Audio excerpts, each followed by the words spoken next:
একসময় যেখানে ইটভাটার ধোঁয়া ছিল সেখানে এখন সুবাস ছড়াচ্ছে শত শত দেশি বিদেশি ফুল। পাহাড়ি প্রকৃতির সৌন্দর্যে নতুন মাত্রা যোগ করেছে স্বপ্নবিলাস ফ্লাওয়ার ভিলেজ, যা নতুন গন্তব্যস্থল হয়ে উঠেছে পর্যটকদের।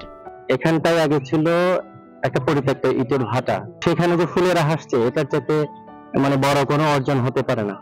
এমনিতেই মহলছড়িতে বিনোদনের খুব বেশি জায়গা নাই, যদিও মহলছড়িটা অনেক সুন্দর, কিন্তু একটু বসে একটু পরিবার নিয়ে কাটানোর মতো সময় এখানে খুব বেশি নাই। সেই জায়গাটাতে এই যে পরিত্যক্ত ভূমিতে যে ফুল ফুটিয়েছে, এটা একটা আমার মনে হয় অসামান্য এবং অনবদ্য কাজ করেছে।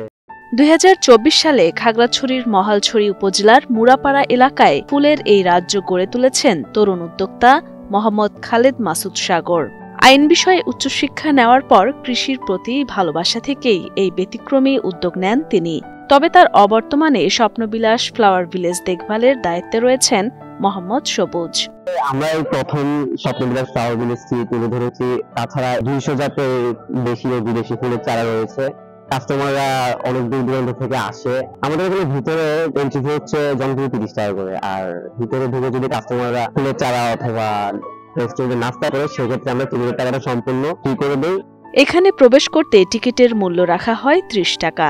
স্বপ্নবিলাস ফ্লাওয়ার ভিলেজে রয়েছে 400-র বেশি দেশি বিদেশি ফুলের সমারোহ।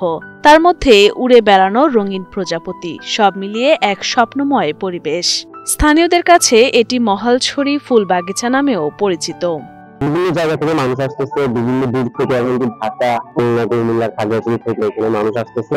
দর্শকরা এসে এখানে ফুলের চারা যদি পছন্দ হয়, সেক্ষেত্রে পরিবারের জন্য ফুলের চারাও নিয়ে যায়। এই বাগান গড়ে তোলার সুবাদে কর্মসংস্থানের ব্যবস্থা হয়েছে অনেক বেকার যুবকের। উপার্জিত আয়ে পরিবার নিয়ে ভালো আছেন তারা। তরুণ উদ্যোক্তা খালেদ মাসুদ সাগরের এই উদ্যোগ ভবিষ্যতে আরো বড় পরিসরে ছড়িয়ে পড়বে, এটাই সবার প্রত্যাশা।